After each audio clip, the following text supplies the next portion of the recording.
जीव हमारी जाति है, मानव धर्म हमारा। हिंदू मुस्लिम सिख ईसाई धर्म नहीं कोई न्यारा।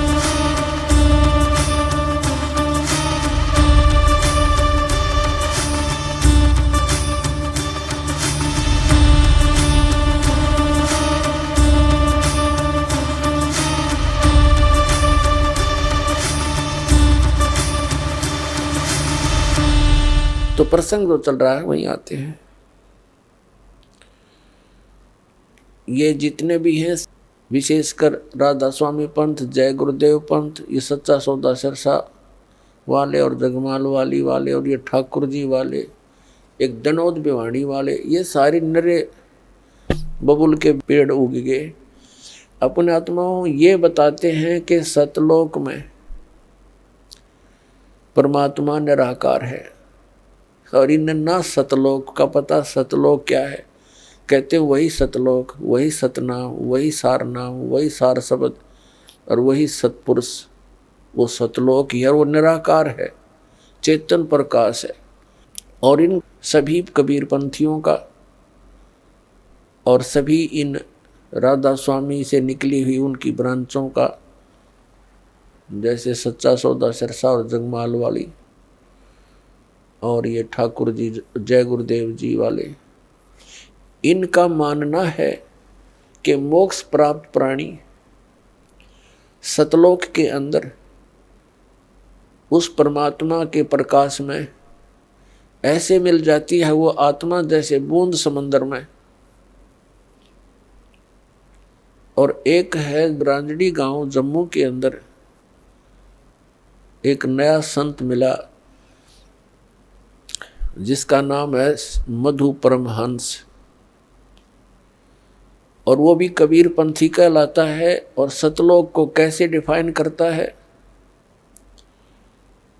सृष्टि रचना सुनाते समय उसने क्या बताया है कि पहले परमात्मा गुप्त थे, फिर उन्होंने एक शब्द उच्चारण किया, उससे एक अद्भुत प्रकाश बन गया। उस प्रकाश के अंदर फिर परमात्मा अमर पुरुष समा गया, वो अमरलोक हो गया। फिर वो अमरलोक बन गया, यानी वो परम पुरुष भी, अमर पुरुष भी, अमरलोक फिर एक हो गया, वो प्रकाश पुंज। और फिर कहते हैं उस प्रकाश ने परमात्मा को ऐसे छटक दिया, अपने आप को ऐसे छटक दिया, उसमें से बूंद सी बन गई, ऊपर जानते फिर उल्टी आ गई। जैसे जल की बूंद ऊपर को फेंकी जाए, जल में आकर मिल जाती है, पर वो मिली नहीं, वो कण कण से बन गए, बिंदु से बनकर जीव बन गए, घूमने लग गए उस प्रकाश में। वहां जाकर उसके हिसाब से मोक्ष प्राप्त प्राणी वो हंस बनकर जाते हैं और वो डॉट बिंदु बनकर ऐसे घूमते हैं जैसे मछली जल में उस प्रकाश में भटकती है। ये कहता है कि मेरे पास जो वस्तु है ब्रह्मांड में नहीं। अब उसका सारा जाड़ा लेकर और गांठ बांध दी उसकी, अब दिखा देंगे वो कैसा क्या है उसके पास वस्तु।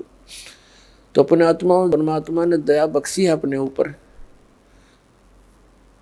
इस दास के ऊपर दया बख्शी है, वो दिव्य दृष्टि दे दी इस ज्ञान को समझने की और इनके अज्ञान की परख करने की, और वो आपको आसानी से करवा देगा। दास 2 मिनट में समझ जाओगे वास्तविकता क्या है। एक तो इसका विधान है श्री मधु परमहंस रांजड़ी वाले का, जम्मू वाले का। एक तो ये हो गया कि अमर पुरुष और अमरलोक वो एक बन गया, वो चेतन प्रकाश हो गया। और फिर ने कहा सार नाम भी, आदि नाम भी और सार शब्द भी, विधेय शब्द भी, वो अमर पुरुष ही है। अमर पुरुष वो बनेगा अमरलोक, यानी वो सारा कुछ हो चेतन प्रकाश को, ये अमरलोक भी, सार शब्द भी, सार नाम भी, विधेय नाम भी, आदि नाम वही, सतनाम भी वही, अमरलोक भी वही, सतपुरुष भी, अमर पुरुष भी वही और सार नाम भी वही। आ गया वहीं जहाँ से शुरू हुए थे।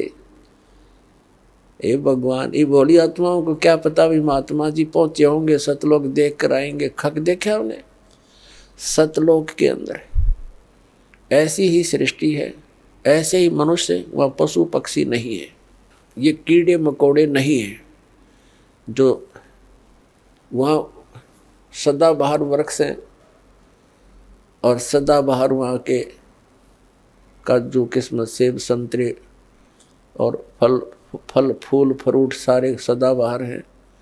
वहाँ जाने के बाद प्राणी ना वृद्ध होता ना उसकी मृत्यु होती। अपने आत्मा यदि हमने वहाँ जा कर के नए धक्के खाने हैं, डोट बन कर घूमना, क्या आनंद होया? वो खाक आनंद है। मोक्ष का अर्थ होता है वो जिसके ऊपर जैसे कोई बंधन में ना हो। हम यहाँ कर्मों के बंधन से बंधे हुए हैं, वहाँ कर्म नहीं है। निष्कर्म में मोक्ष प्राप्त होता है, बिना किए प्राप्त होती हैं सब सुविधाएं, उसको निष्कर्म में मुक्ति मानते हैं। तो वहाँ जाने के बाद देखो, आप देखते हैं प्रत्येक व्यक्ति चाहता है काम थोड़ा करूं, ना करूं तो घना बढ़िया और सुविधा सारी हो। तो ये हमने कहाँ, यह आभास कहाँ से हुआ? क्योंकि हम ऐसे स्थान पर रहते थे, वहाँ हमने काम तो करना ही नहीं पड़ा था, सुविधा नरी थी, आगे पड़ी रही थी।